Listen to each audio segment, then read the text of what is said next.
5,000, 10,000 and 15,000 USD। আসলে এই বন্ডটা কি সবার জন্য কি এটা বলছে? আমরা ওই স্রোতে গা ভাসায় দিচ্ছি। তো বাংলাদেশ তো আসলে এই গ্লোবের বাহিরে না। বর্তমানে আমেরিকার যে বৈশ্বিক বা গ্লোবাল যে ইস্যু সেটা সবাই আমরা জানি যে অনেক কিছু তারা আ খুব হুটহাট শিফট করছে, চেঞ্জ করছে। নতুন বিভিন্ন রুলস অ্যান্ড রেগুলেশনস ইম্পোজ করছে। তো বাংলাদেশ তো আসলে এই গ্লোবের বাহিরে না। তাই বাংলাদেশকে নিয়েও হয়তো ইউএস এর কিছু ভাবনা, কিছু ডিটারমিনেশন, কিছু ওয়ে আছে। কিন্তু আমরা অনেক সময় এই জিনিসটা সঠিক না জেনেই আমরা ওই স্রোতে গা ভাসায় দিচ্ছি। যেমন বর্তমানে ইউএস গভর্নমেন্ট ২১ জানুয়ারি থেকে যারা ইউএস এমবাসি ফেস করবে বা ভিসার জন্য যারা দাঁড়াবে, তাদের একটা বন্ড পলিসি করেছে।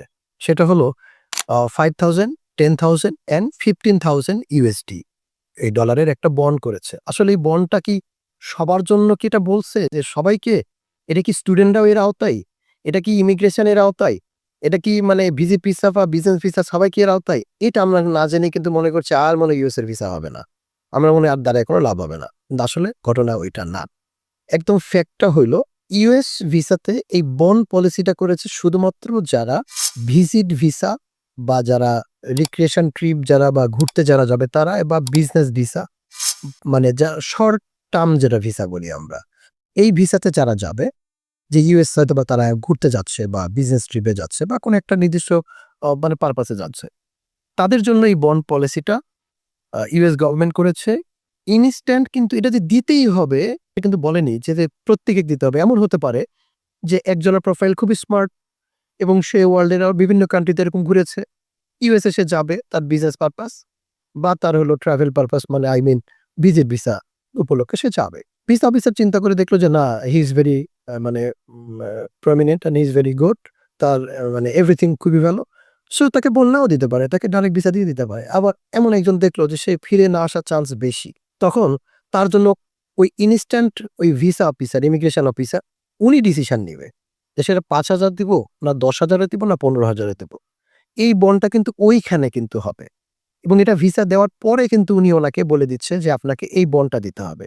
যদি আপনি মনে করেন যে ঠিক আছে এই বন্ডটা আমি দিব, দিয়ে আমি ভিসাটা নিব। তাহলে ওই বন্ডটা জমা দিতে হবে, ওই টাকাটা জমা দিতে হবে এবং ওই নির্দিষ্ট সময় এবং তাদের কিছু রুলস আছে যেমন তারা ৩ টা এয়ারপোর্ট দিয়ে ঢুকতে পারবে। আবার বের হওয়ার সময় ৩ টা এয়ারপোর্ট দিয়েই বের হতে হবে। বের হয়ে এই রুলস গুলি যদি মেনে নেই, আবার আমি ওভারস্টে নাই, আমি ইল্লিগাল কোনো কিছু ওই সময়ের মধ্যে করিনি। আমি ওখানে গিয়ে অ্যাসাইলাম ক্লেম করলাম, আমি ওখানে গিয়ে থেকেই গেলাম, তাহলে এই টাকাটা ময়। আর যদি মনে করে যে না আমি ওই নির্দিষ্ট আইন কানুন মেনে আবার দেশে ব্যাক করব, আমাকে ওই টাকাটা রিফান্ডেবল, টাকাটা ফেরত দিবে। এবারে আসি যে স্টুডেন্ট ভিসা কি এফেক্টেড কিনা? না, স্টুডেন্ট ভিসা আওতায় নাই। ইভেন রিসেন্ট একটা নিউজ যে 75 কান্ট্রিজ এর ভিসা ইউএস গভর্নমেন্ট বন্ধ করে দিল। এটা নিয়ে আমাদের কাছে এত কোয়েশ্চেন আসতেছে যে আর তো হবে না স্যার। আমাদের তো ওই ৭৫ টা কান্ট্রির মধ্যে বাংলাদেশও একটা। কিন্তু আসলে আমাদের ওই ইউএস ভিসা আমরা ওই আওতায় বাংলাদেশের ওর মধ্যে আছে কোনটা? দেখা গেল ফ্যামিলি মা যখন চলে যায় সন্তানের জন্য এপ্লাই করে বা ভাই-বোন যায় তার ভাই-বোনের জন্য এপ্লাই করে। এই যে ইমিগ্রেশন, এই যে গ্রিন কার্ড যারা পাবে বা যারা গ্রিন কার্ড হোল্ডার ওখানে গেলে যারা, তাদের জন্য ইউএস গভর্নমেন্ট সাময়িক এটা স্থগিত করেছে। যে তারা আপাতত আর এলিজিবল হবে না।